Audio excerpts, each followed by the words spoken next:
He is the best ever. Alkaline looked a reporter dead in the eye and said it without hesitation. The man called Mr. Tiger, a first-ballot Hall of Famer who spent 22 years watching baseball greats walk in and out of that Detroit clubhouse. Every type of player, every level of talent. And when it was all over, when someone finally asked him to name the one who stood above the rest, he did not pause. He named Bill Freehan. And once you hear what 9 of baseball's most respected legends have to say about this man, you are going to feel the full weight of that answer in your bones.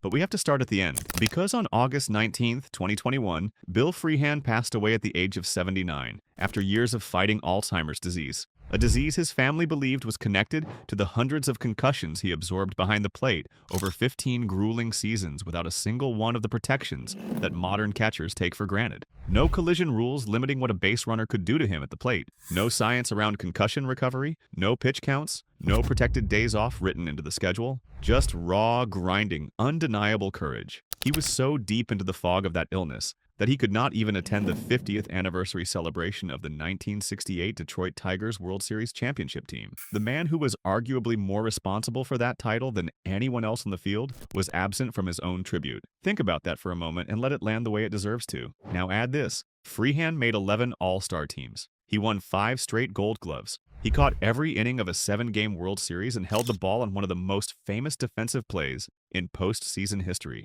He caught more games for Detroit than any catcher in franchise history by more than 500 games. And when his name appeared on the Hall of Fame ballot for the first time in 1982, he received almost no support. The voters looked right past him as if none of it had happened. So what did they miss? What did 9 legends see that the entire voting body failed to recognize? That is exactly what we are here to find out. 9 great men, 9 completely different angles, each one revealing a different layer of a player who was, by every honest account, one of the most complete players of his generation. We go through all 9 of them today, starting at number 9 and building all the way down to the single most powerful endorsement in Tigers history. Before we get into it, hit that hype button right now. This man spent 15 years making other people look like geniuses and never asked for a single headline in return. The pitchers got the Cy Youngs, the outfielders got the magazine covers, and the man behind the plate held it all together quietly and completely. If you believe overlooked legends deserve their moment, hit hype, boost this story, and let us make sure Bill Freehan finally gets heard. Now let us count down. Number 9, Alan Trammell. The night Bill Freehan died, the Detroit Tigers did not post a quiet statement and move on. They held a 15-minute pregame tribute at Comerica Park. Players stood in silence. Fans who had never seen Freehan play bowed their heads. And men like Alan Trammell, who represented the next generation of Tiger greatness, spoke about Freehan with the kind of reverence that organizations usually reserve for founding fathers. Trammell was a Hall of Famer in his own right. He was the heart of the 1984 World Series championship team, one of the greatest shortstops of his era, and a man whose name is permanently attached to some of the greatest moments in modern Tigers history. He never played alongside Freehan. The careers barely overlapped. But Trammell came up in the same organization. He walked the same halls, learned from the same coaches, and absorbed the same stories. And for him, Freehan was not a figure in a scrapbook. Freehan was the blueprint. Trammell described him as the heart and soul of the Detroit Tigers, a leader who led by example the way a sergeant leads his troops. Not from behind a desk, not by making speeches, by being the first one on the field and the last one to leave, by doing the hardest job on the diamond, day after day, season after season, without ever making it about himself. That tribute night brought into sharp focus what was actually lost. Freehan's 11 All-Star selections included a remarkable stretch of consecutive starts from 1966 through 1972. 7 straight years as the best catcher in the American League,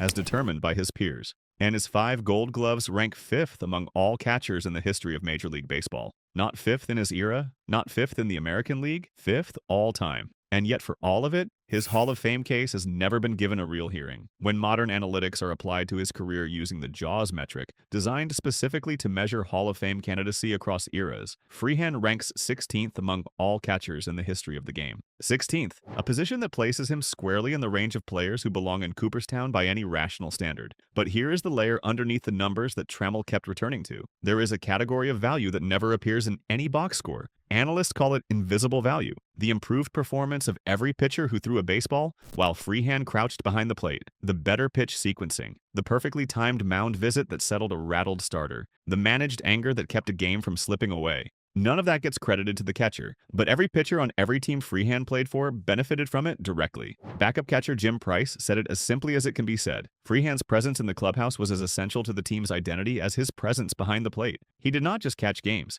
he held the whole structure together. Trammell saw that clearly. The entire organization saw it. And on the night of August 19th, 2021, a stadium full of people who loved Detroit saw it one final time. Number 9 understood what was lost, but number 8 is going to tell you what it cost. Number 8, Joe Torre. Joe Torre is a Hall of Fame manager. Most people know him from his dynasty runs with the New York Yankees in the 1990s, 4 World Series titles in 5 years. But before Torre managed a single game, he was a catcher, 9 All-Star appearances of his own, a man who spent years doing exactly what Freehan did, squatting behind the plate, absorbing foul tips, taking collisions, and spending every waking hour thinking about pitchers and hitters and tendencies and angles. When Joe Torre talked about Bill Freehan, he talked as someone who had lived every bit of it, and that context made his words carry a weight that no outside observer could match. Torre called Freehan a player's player. That phrase gets used loosely sometimes, but when Torre used it, he meant something precise. He meant someone who played through real pain, consistent, grinding, unrelenting pain. Not the theatrical kind, the quiet kind, the kind where you tape your knees before the game, say nothing to anyone, and go catch 9 innings like everything is fine.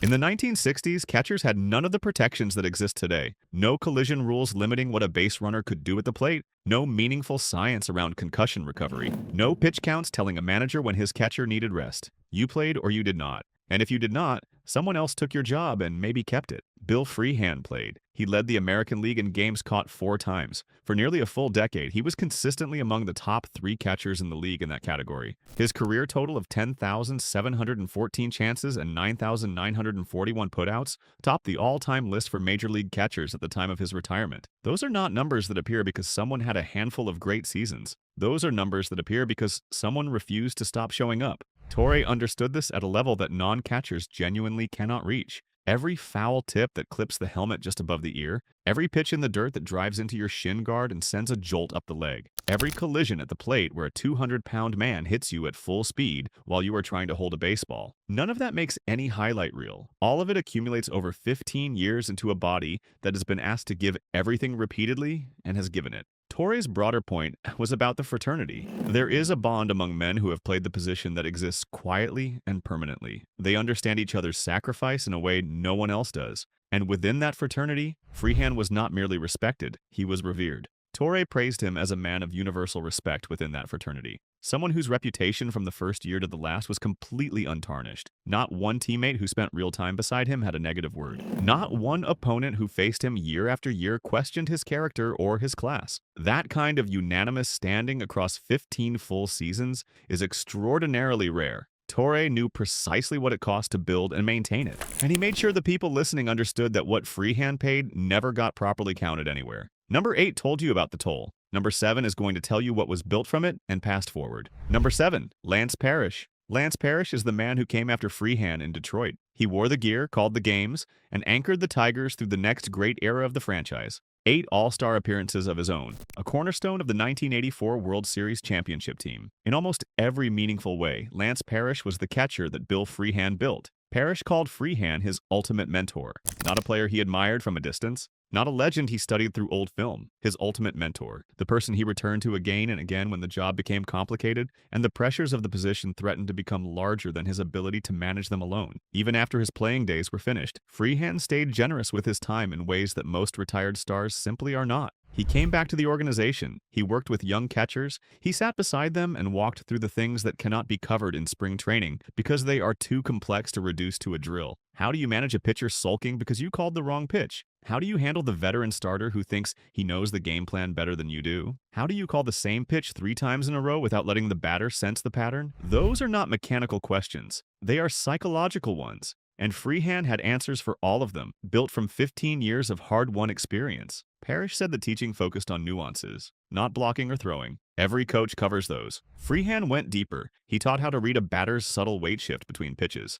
how to sense when a pitcher was losing his best offering before the pitcher knew it himself, how to maintain the stamina required to catch 140 games without losing sharpness. That is not coaching. That is the passing of wisdom. And it came from a man who had earned every syllable of it before he tried to hand it on. The style that Parrish carried forward became known informally as the Detroit style of catching, defined by toughness, high baseball intelligence, and professional leadership from behind the plate. That style was not invented in a manual or a coaching seminar. It was built by Freehan across 15 seasons and passed directly to Parrish like a torch in a relay race that the crowd never fully sees. Parrish ran with it all the way to another championship banner. When Kirk Gibson was energizing the 1984 team and Jack Morris was eating innings on the mound, it was Lance Parrish behind the plate running the defense with the same steady authority Freehan had demonstrated years before. This is the portion of legacy that never makes it onto the back of a baseball card. The values you pour into the next person, the game you teach before the cameras are even pointed in your direction. Freehan also coached at the University of Michigan from 1989 through 1995, applying the same principles of discipline and accountability to young student athletes who would never throw a major league pitch. Those who knew him from that work said simply that he changed the lives of many for the better. Number 7 carried the torch forward, but number 6 never needed a torch. He brought the competition himself from the other side of the field. Number 6, Rod Carew. Rod Carew is one of the greatest pure hitters who ever stepped into a batter's box. 18 All-Star appearances, 7 batting titles, a lifetime average of .328, a Hall of Famer who made his entire living by outthinking pitchers, outsmarting catchers, and finding the seams in a defense that no one else could locate. For a hitter like Carew, the catcher was never just the person behind the plate. The catcher was the chess opponent, the hidden brain of the defense. The man deciding what pitch was coming, what sequence was being constructed, and what psychological game was being played before the pitcher even wound up. The catcher was the real adversary, and Carew described Bill Freehan as a second manager on the field. Think about what that means coming from Rod Carew. He is not saying Freehan was a solid defensive catcher. He is saying Freehan was running the entire game from behind the mask, calling pitches, building sequences, managing the psychology of every at-bat. Every time Carew stepped in against a Freehan-managed pitcher, he was not just facing a battery. He was facing a system that had been thinking about him before he left the dugout. Carew viewed every at-bat against Freehan as a full psychological duel. The pitcher was the visible threat. Freehan was the invisible one, and the invisible threat was harder to prepare for. Here is the moment that captures this tension perfectly. On May 18, 1969, Rod Carew stole second base, third base, and home plate in the same inning against the Lolich Freehan battery. That feat had not been accomplished in 28 years anywhere in Major League Baseball. It was one of the most audacious individual performances the game had seen in a generation, and Carew's respect for Freehan never dropped by a single degree afterward. Most players who get beaten by something that audacious get defensive about it. They reframe the moment. They find an excuse. Carew did none of that. Carew did. He viewed that game as the one time he found a seam in a machine that almost never had seams. It stood out in his memory precisely because it was the exception. It was rare because the Lolich Freehan battery was so difficult to crack that when it happened, it was genuinely remarkable. Carew called Freehan the gold standard for catchers. Not a great catcher, not one of the best. The standard against which all others were measured, and from someone whose entire career was built on winning the mental battle. That endorsement from the other side of the dirt is as strong a vote as the game can produce. What made Freehan so difficult to defeat, in Carew's view, was the encyclopedia he carried inside his head. He knew your tendencies before you walked up. He knew how you adjusted after a bad pitch. He knew whether you liked to cheat on the fastball after seeing 3 breaking balls in a row. He knew all of it, and he used it. Every pitch was not just a pitch. It was a piece of a larger game that had been in progress since Freehan started studying you days before this particular game began. That is not catching. That is mastery. Number 6 recognized it across the diamond. Number 5 is going to tell you what a rival thought of him from the other dugout entirely. Number 5, Brooks Robinson. The Baltimore Orioles and the Detroit Tigers were rivals in the truest sense. Not cordial professional competitors, real rivals. The kind formed when 2 teams fight for the same pennant year after year and every series feels like October. The kind where respect between opponents is genuine because it has been tested in games that actually mattered. The Orioles were the gold standard of the American League during the late 1960s and early 1970s. 4 World Series appearances in 6 years, Frank Robinson, Boog Powell, Jim Palmer. A roster built on excellence and a culture that valued professional conduct above individual recognition. They played with controlled intensity and let their results speak for themselves. And through all of that fierce competition, despite the years of fighting directly against Freehan for titles and bragging rights, the Baltimore community held him in the highest possible regard. Here is what you need to understand about Brooks Robinson to grasp why this matters. In Baltimore, comparing a player to Brooks Robinson is not simply a compliment. It is the highest tribute that city is capable of offering. The Robinson standard means a specific code: hard play, clean competition, dignity at all times, win with grace, lose with grace, Never embarrass the game on your best day or your worst one. Freehan was placed inside that category by the people of Baltimore despite spending his entire career competing against them. That does not happen because someone is merely talented. That happens when a player's character is visible and consistent enough that even fans and players actively rooting against him have no choice but to respect it. Freehan himself admired the Orioles. He spoke about their approach to the game with a quality he described as a manly reticence about their excellence. They did not celebrate loudly. They did not announce themselves. They played with complete intensity and let the scoreboard say everything that needed to be said. Freehan recognized that quality immediately because he was built from the same philosophy in Detroit. Character is a competitive advantage. It sounds sentimental, but it is real. When two teams are evenly matched in talent, the team with the steadier culture holds up better under pressure. The team whose catcher commands authority in the clubhouse. The team whose leader stays steady when things go wrong instead of pointing fingers. Freehan was the face of that culture in Detroit. The Orioles recognized it because they had the identical thing on their side. And when rival teams build the same foundation, they develop a mutual respect that crosses competitive lines entirely. Brooks Robinson measured Freehan against the highest standard he knew and found him equal. You do not receive a stronger review than that from a rival who has every reason to see you as the enemy. Number 5 gave him the ultimate compliment from across the diamond. Number 4 is going to take you inside a partnership that lasted for more than 300 games and ended in the most iconic image in Tigers history. Number 4, Mickey Lolich. There is a photograph from October 10th, 1968 that tells you everything about what Mickey Lolich thought of Bill Freehan. The Tigers have just beaten Bob Gibson in Game 7. Mickey Lolich is completely airborne. He has launched himself off the mound and thrown his body directly into Bill Freehan's arms. Not toward the infield, not toward the outfield. Directly into Freehan's arms. Because that is where the game was won. That is where the title was caught, held, and delivered. In those hands, behind that mask, with that brain calling the game from the first pitch of the first inning to the very last. The partnership between Lolich and Freehan stands as one of the longest batteries in baseball history. They started 324 regular season games together, a record and a benchmark for durability in the sport. For decades, 324 times, Lolich looked in for the sign and trusted what he saw. 324 times, Freehan made the call and managed what happened next. But the number does not capture what made it work. What made it work was trust built through years of shared pressure.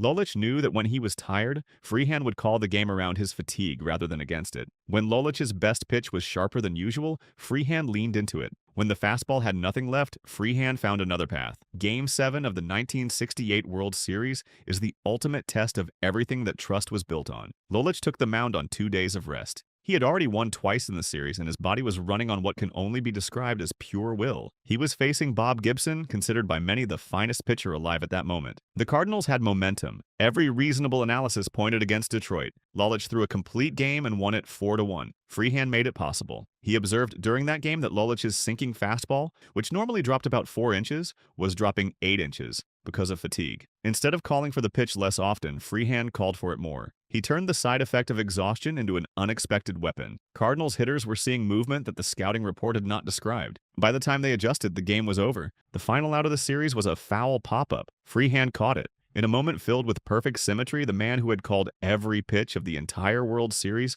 was also the last one to touch the baseball when it was over. And the man who threw all of those pitches came running across the diamond and leaped into his arms in pure, unguarded celebration. That image is one of the most iconic in baseball history. It is a symbol of complete and unconditional trust between a pitcher and a catcher, built not in a single game but across 324 starts and thousands of shared innings of real competition. Lolich knew exactly what he had, and on the biggest night of his career, he showed the world by jumping into the arms of the only man on the field he trusted with everything. Number 4 gave you the most iconic image. Number 3 is going to introduce you to the most difficult personality Freehan ever had to manage. Number 3, Denny McLain. In 1968, Denny McLain won 31 games in a single season, something that had not been done in 30 years and has not been done since. He was named both the Cy Young Award winner and the most valuable player in the American League that year, without any exaggeration, the most dominant pitcher on the planet. And here's what Denny McLain said about the catcher who was behind the plate for nearly all of it. He said Freehan was the best catcher he ever pitched to in his entire career. Nobody did it better. Not the best catcher on the team, not the best catcher in the American League, the best catcher he ever threw a single pitch to across his entire professional life. McLain pitched until 1972. He saw plenty of catchers. He made his selection clearly and without a moment of hesitation. Now consider what it actually took to catch Denny McLain in 1968. He pitched 336 innings. He faced over 1,200 batters. He regularly saw the same lineups 3 and 4 times in a single game. That workload would make every modern pitching coach lose sleep. Managing that volume required Freehan to carry an encyclopedia in real time. He had to know how every batter responded to McLain the first, second, and third time through the order. He had to know when McLain's slider was sharp and when it was flat. He had to sense when McLain was getting tired before McLain said a word, because Freehan was watching and processing everything from behind the plate. That is what actually steering a pitcher through a 31-win season looks like. It is invisible to anyone sitting in the stands. It does not appear in any stat column, but McLain knew exactly who was doing the navigation. Now here is the other part of this story. Freehan kept a diary during the 1969 season that was published in 1970 as a book called Behind the Mask. In that book, he wrote honestly and critically about the special treatment that Denny McLain received from the coaching staff. He described the internal tension that kind of favoritism created in the clubhouse, the resentment it generated, the way it complicated the chemistry of a team that had just won a championship. This was not a trivial thing to do. Writing publicly and critically about a star teammate is a risk that most players avoid entirely. It could create enemies inside the clubhouse. It could create friction that follows you for years. And Freehan did it anyway because he believed professional honesty mattered more than personal convenience. That is the thinking man's catcher. Not just the tactical intelligence behind the plate, the moral courage to tell the truth about his environment, even when the truth was uncomfortable and the telling of it cost him something. McLain was a genius on the mound and one of the most challenging personalities in the clubhouse. Freehan managed both sides of that equation. He gave McLain everything he needed to win 31 games while holding the standard of the clubhouse steady without turning it into a public conflict. That is leadership in its most complete form. Number 3 recognized it even through all of his own brilliance. Number 2 knew it long before either of them wore a major league uniform. Number 2, Willie Horton. To understand Willie Horton and Bill Freehan, you have to go back before the major leagues. Back to 1960 and a sandlot in Altoona, Pennsylvania, where 2 Detroit teenagers played together for a team called Lundquist and won every game in front of them. Horton was a power-hitting outfielder from Northwestern High School on Detroit's west side. Freehan was already recognized across the region as the best young catcher anyone had seen. They played together that summer and won the National Sandlot Championship. Not the city title, not the state title, the national championship. They were teenagers and already they were the best. Even then, the people watching could see that these two had something beyond talent. They had chemistry, a shared understanding of the game and of each other that went deeper than most teammates ever build in a full career. When the Tigers came for both of them within a few years, it felt less like coincidence and more like something that was always supposed to happen this way. When Freehan passed, Horton called him one of the greatest men he had ever played alongside or had the privilege of knowing. Not the greatest catcher, not the greatest teammate in the technical sense. One of the greatest men. That word choice is precise and intentional. It says everything about who Freehan was beyond the game itself. Freehan was a Detroit native, born in the city, raised in its suburbs, and developed at the University of Michigan before he signed his first professional contract. When the Tigers brought him in, they were not importing talent from somewhere else. They were bringing home one of their own, and the city understood the difference. The 1968 Tigers were more than a baseball team. They were a symbol for a city that badly needed one. In 1967, Detroit had experienced some of the worst civil unrest in American history. In 1968, men who grew up in those same streets went out and won the World Series. Freehan and Horton were at the center of that story. The most famous moment of their partnership came in Game 5 of the 1968 World Series. The Tigers were trailing the series and facing elimination. Lou Brock, one of the greatest base stealers who ever lived, had been terrorizing Detroit all series long. He hit a ball into left field, Horton fielded it cleanly and fired a one-hop strike directly to home plate. And Bill Freehan, all 6'3" of him, positioned himself at that plate like something that could not be moved. Brock came in hard without sliding. He collided with Freehan at full speed, and Freehan held on. Solid as a wall, Brock was out. The play shifted the entire momentum of the series in a single second. Detroit came back to win that game. They won games 6 and 7 after it and brought the championship home. 2 kids from Detroit, 1 throw, 1 block, 1 turning point that meant everything. Horton talked about that moment for the rest of his life because it was not just a baseball play. It was the story of 2 men who had been competing and winning together since before anyone outside their city had heard either of their names. Number 2 gave you the bond. Number 1 is about to deliver the final verdict. Number 1, McLain. There is no more authoritative voice in the history of the Detroit Tigers. McLain spent 22 seasons in a Tigers uniform. He was one of the finest right fielders the game has ever produced. In 1955, at age 20, he became the youngest player in American League history to win a batting title. He was a first-ballot Hall of Famer, 18 All-Star selections, a man who set the standard for what it meant to be a Tiger across more than 2 decades of professional baseball. When Alkaline speaks about this game, the conversation does not continue looking for a counter-argument. It ends. There is only listening. In 2018, as the Tigers prepared for the 50th anniversary of the 1968 championship, Killeen made a statement that should have permanently changed the conversation around Bill Freehan's legacy. He said that while other players may have had stronger individual seasons in isolated years, Freehan was consistently the best player he played alongside for a long period of time. Let that land. Not 1 year, not one series, for a long period of time, consistently, across multiple seasons and shifting circumstances. Alkaline, who played beside Hall of Famers and All-Stars for 22 years, pointed at Bill Freehan and said nobody was better for longer. And he did not simply say it and move on. Killeen campaigned. He specifically and repeatedly pushed for Freehan's inclusion on the Tigers' own Wall of Fame, noting that 11 All-Star appearances and 5 consecutive Gold Gloves were being left out of the franchise's own conversation about its greatest players. He was frustrated about the omission in the controlled, dignified, entirely alkaline way. He kept raising the name. He kept telling anyone who would listen exactly what they were missing, because Killeen understood something that the voting system has never properly accounted for. When you evaluate a player like Freehan, 2 completely different frameworks exist. One is peak value. Who produced the most spectacular single season? Who was the most electric player for a short defined window at the very height of his powers? The other is sustained excellence. Who showed up every day for 15 years and gave everything he had without ever deciding a game was not important enough to give it fully? Who was the most reliable, most complete, most essential player on the roster across an entire era of the franchise? Killeen chose the second framework, and under that measure, Freehan had no equal. Killeen also used a phrase that captures something deeper than statistics. He called Freehan the perfect Tiger. Not just a talented player, a person who represented the ideal combination of on-field excellence and off-field dignity. Someone who made the organization proud, not only by winning, but by how he carried himself in every situation. Championship games and late season starts and everything in between. Freehan was that person from the first day of his career to the last. Mr. Tiger named him the best. After 9 legends, 9 different stories, 9 completely separate angles on the same remarkable life, there is nothing left to argue. Now it is time to resolve the question we started with. How can someone this respected be overlooked? Part of the answer is timing. When Freehan first appeared on the ballot in 1982, the game had not yet built the tools to see what he actually did. Voters looked at a career batting average of .262 and 200 home runs and compared them to bigger offensive numbers from other positions. The invisible value of a catcher, the pitch calling, the game management, none of it was being counted. The world eventually caught up. Jaws put him at 16th among all catchers. Modern analysts who study his career leave convinced. The case is far stronger than it ever appeared on the back of a baseball card. The other part of the answer is harder. In his final years, Freehan was fighting a battle that no baseball skill could help with. Alzheimer's disease had taken hold, and his family believed it was connected to the concussions absorbed over 15 seasons. He could not advocate for himself while the game was beginning to reassess his legacy. He had to trust that the people who loved him would carry the story forward, and they did. The Tigers gave him that 15-minute tribute at Comerica Park. His teammates spoke, his city remembered. Bill Freehan was married to Pat for 63 years. He was a proud father of 3 daughters. His deep Catholic faith remained a cornerstone throughout everything the years brought him, providing the quiet dignity that everyone who knew him consistently described.